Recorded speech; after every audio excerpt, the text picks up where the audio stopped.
साथ में आपने पूछा है कि शब्दों से ही बोलता हूं, और फिर भी निरंतर कहता हूं कि शब्द से कुछ कहा नहीं जा सकता है। बोलने के लिए शब्द के अतिरिक्त कोई उपाय नहीं है।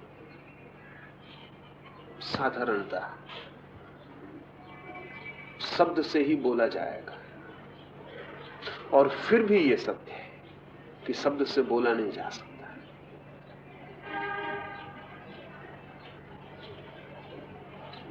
ये दोनों बातें ही सत्य हैं। शब्द से ही बोला जाएगा, ये हमारी परिस्थिति है। यानी जिस सिचुएशन में आदमी है उसमें शब्द के अतिरिक्त और संवाद का कोई उपाय नहीं। या तो हम आदमी की परिस्थिति बदले, तो सिर्फ गहरे साधकों से बिना शब्द के बोला जा सकता है। लेकिन गहरे साधना में उनको ले जाने के पहले भी शब्दों का उपयोग करना पड़ेगा। एक घड़ी आ सकती है बहुत बाद में कि बिना शब्द के बोला जा सके, लेकिन वो घड़ी आएगी बहुत बाद में, वो है नहीं। जब तक वो घड़ी नहीं तब तक शब्द से ही बोलना पड़ेगा। निशब्द में ले जाने के लिए भी शब्द से बोलना पड़ेगा। ये परिस्थिति है, सिचुएशन है, लेकिन सिचुएशन खतरनाक है। शब्द से ही बोलना पड़ेगा, और ये जानते हुए बोलना पड़ेगा कि शब्द अगर पकड़ लिए गए तो जो हम प्रयास कर रहे थे वो व्यर्थ हो गया। हम प्रयास कर रहे थे कि निशब्द में ले जाएं, बोले शब्द से। ये मजबूरी थी, कोई उपाय न था। अगर शब्द पकड़ लिए गए तो प्रयोजन व्यर्थ हो गया, क्योंकि ले जाना था निशब्द में। इसलिए शब्द से बोलकर और शब्द के खिलाफ निरंतर बोलना पड़ेगा। वो भी शब्द में ही बोलना पड़ेगा, उसका भी कोई उपाय नहीं। चुप हुआ जा सकता है, उसमें कोई कठिनाई नहीं। वैसे लोग भी हुए जो इस परिस्थितिगत कठिनाई से चुप हो गए। उनके चुप होने से वो तो झंझट के बाहर हो गए, लेकिन जो उनके पास था वो दूसरों तक नहीं पहुंच पाया। मेरे चुप हो जाने में मुझे कोई अड़चन नहीं है, मैं चुप हो जा सकता हूं, और कोई आश्चर्य नहीं कि कभी हो जाऊं, क्योंकि जो कर रहा हूं वो करीब करीब जिसको कहना चाहिए इम्पॉसिबल एफर्ट है। वो असंभव को संभव बनाने की चेष्टा है।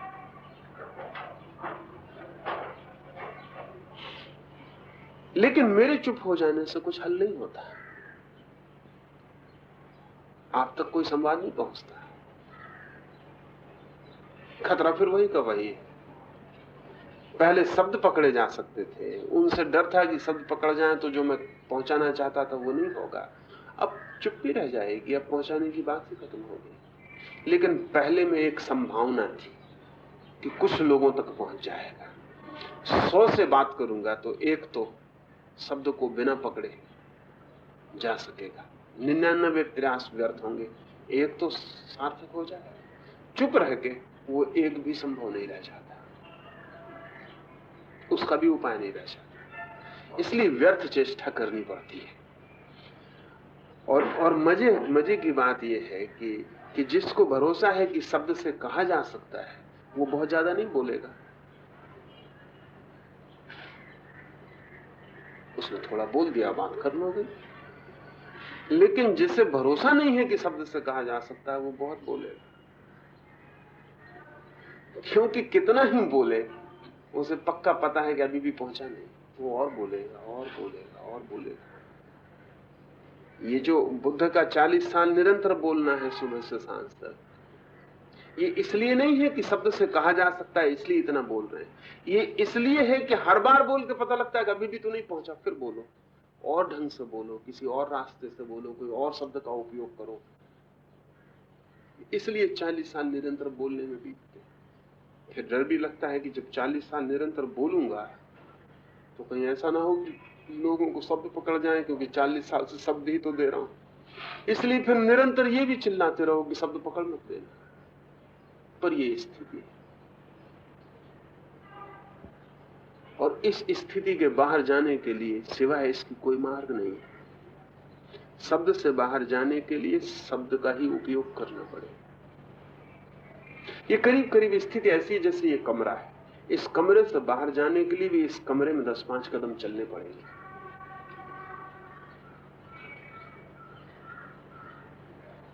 बाहर जाने के लिए भी, क्योंकि जहां हम बैठे हैं वहां से 10 कदम तो उठाने पड़ेंगे बाहर जाने के।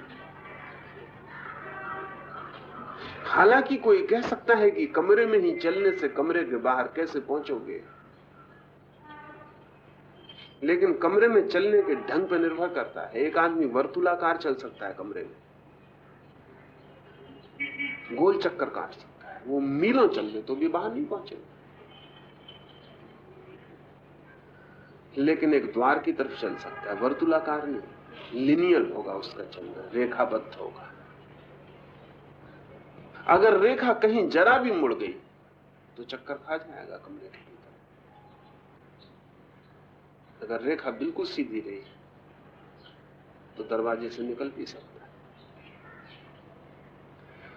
लेकिन दोनों को चलना तो पड़ेगा कमरे में ही। अगर मैं उस आदमी से कहूं जो कमरे में कई चक्कर लगा चुका है, उससे मैं कहूं कि 10 कदम चलो बाहर निकल जाओ, वो कहेगा पागल, 10 कदम कह रहा हूं, मैं मीलों चल चुका और कमरे के बाहर नहीं निकला। उसका कहना भी गलत नहीं है, वो गोल चल रहा है। और एक बड़े मजे की बात है कि इस जगत में अगर बहुत प्रयास न किया जाए तो सब चीजें गोल चलती हैं। सब चीजें, गति गोल है, सर्कुलर है, सब गतियां सर्कुलर है। अगर आप चेष्टा न करें तो सब चीजें गोल चलेंगी। सीधा चलाना बहुत एफर्ट की बात। हम लोग भी, हाँ, सभी कुछ इस जगत में गति सर्कुलर है। चाहे एटम्स चले, चाहे चांद तारे चले, चाहे आदमी की जिंदगी चले, चाहे विचार चले, इस जगत में जो भी चलता है वो गोल चलता है। इसलिए बड़ी से बड़ी साधना सीधा चलना है, और वो बड़ा कठिन मामला है। आपको पता ही नहीं चलता कि आप कब गोल हो गए। इसलिए ज्योमेट्री तो कहेगी कि सीधी रेखा ही नहीं खींची जा सकती। सब सीधी रेखाएं भी किसी बड़े वर्तुल के हिस्से हैं, बस धोखा देते हैं कि सीधे। कोई सीधी रेखा नहीं है जगत में। स्ट्रेट लाइन खींची नहीं जा सकती। स्ट्रेट लाइन सिर्फ डेफिनेशन में है। यूक्लिड कहता है कि स्ट्रेट लाइन सिर्फ व्याख्या है, कल्पना खींच नहीं सकती। कितनी ही बड़ी सीधी रेखा खींचे हम, पहले तो हम उसे पृथ्वी पे खींचेंगे, और पृथ्वी चूंकि गोल इसलिए वो गोल हो जाएगी। इस कमरे में हम सीधी रेखा खींच सकते हैं, लेकिन वो पृथ्वी के बड़े गोल का एक टुकड़ा है। हाँ, एक कर्व है, लेकिन कर्व इतनी छोटी है कि हमें दिखाई नहीं पड़ता। उसको हम दोनों तरफ बढ़ाए चले जाएं तो हमको पता चल जाएगा कि पूरा पृथ्वी का सर्किल लगा के वो गोल घेरा बन गई। वस्तुतः तो खींचना मुश्किल ही है। साधना में सबसे बड़ा जो प्रश्न है गहरे अंतर में, वो यही है कि विचार भी वर्तुल चलते हैं, चेतना भी वर्तुल घूमती है। और जो आर्डुअसनेस है, जो तपश्चर्या है, वो इस वर्तुल के बाहर छलांग लगाना। लेकिन कोई उपाय नहीं। सब शब्द वर्तुलाकार। कभी हम ख्याल नहीं करते कि शब्द वर्तुलाकार। सब शब्द वर्तुलाकार। आप जब एक शब्द की व्याख्या करते हैं तो दूसरा शब्द उपयोग करते हैं। अगर आप डिक्शनरी उठा कर देखें, उसमें देखें कि मनुष्य तो लिखा है आदमी, और आदमी का शब्द उठा कर देखें तो लिखा है मनुष्य।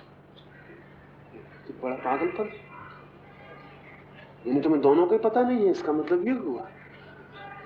लेकिन डिक्शनरी पढ़ने वालों को कभी ख्याल में नहीं आता। डिक्शनरी बिल्कुल सर्कुलर है, उसमें एक जगह जो व्याख्या दी गई वही व्याख्या उस शब्द के लिए फिर वहां दे दी गई। इससे फल क्या हुआ? आप इससे मतलब क्या हुआ? मनुष्य आदमी और आदमी मनुष्य, तो हम वहीं के वहीं खड़े। इससे व्याख्या हुई कहां?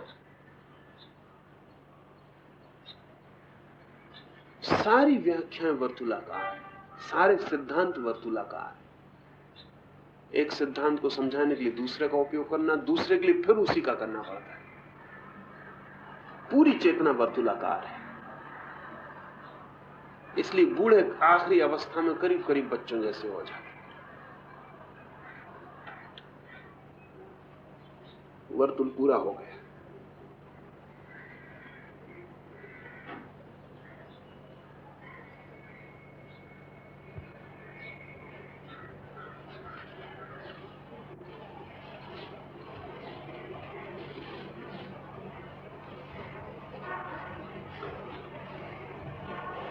शब्द कितने ही बोले जाएं, वर्तुल में ही घूमते हैं।